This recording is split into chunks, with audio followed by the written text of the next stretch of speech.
I had stated I wasn't gonna redo these videos. However, on second thought, they're so important, maybe I should. Because I do believe that they require a little bit of an overview and an insight from a perspective of someone that was raised Christian, as someone that was also a skeptic. To share my story upon sharing these things is perhaps vital on second thought. So with that said, I am going to redo this now that I've got audio. The Bible, as I've mentioned prior, was created by man. And I'm going to include a Cryon teaching link. I'd mentioned that previously as well. Regarding the Bible and channelers, it may take me a moment to locate that, but I'm going to be certain to include that. Once again, it's a higher intelligent entity being channeled, which is actually a natural thing. I was a skeptic too, but it's actually very natural. Anybody can do this.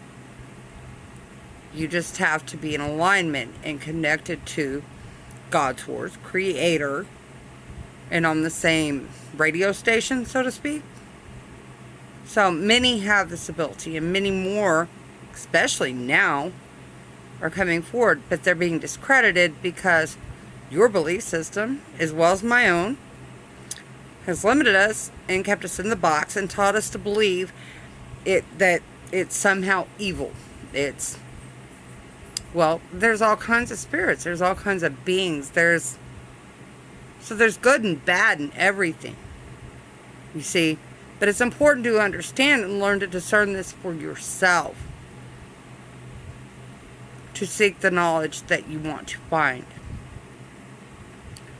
So, I'm going to repost this simply because I think it is actually very vital that I get this point across. The Mandela effect is greatly affecting the Bible. I had to sit back and pull out, I've got a few of my own Bibles, even though I've always felt disconnected from it, although I was raised Christian. I've got my children's Bibles within my possession. So I sat here and pulled out many a Bible when I first ran across the first link. Because believe me, I'm a skeptic too, just like you. And I had to, seeing is believing, right? I understand. So I sat down and pulled out all my Bibles and wow. All I can say is, wow, there's such discrepancy. Those words are changing, whether it's through the Mandela effect or what have you, and I know this is unsettling for so many of you. I understand.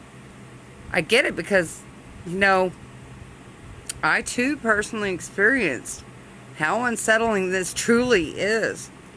It's a harsh thing to waking up to the deception around you and everything you thought you ever knew to be wrong. It will make your head truly, truly spin. It's very unsettling. You're going to go through a lot of emotions with that. You're going to be possibly enraged, angry. You might feel like you're going insane. These are the cold hard facts. I like to be very factual and realistic about things.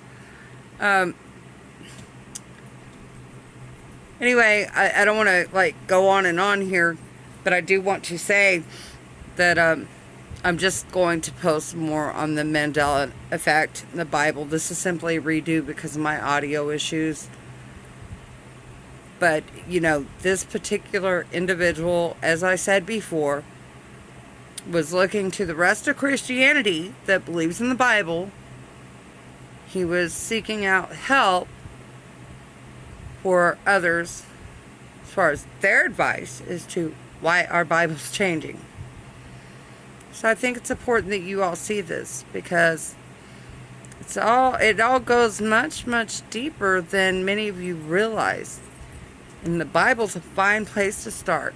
Because if there's discrepancies in the Bible, that lets you know that not everything's concrete and written in word.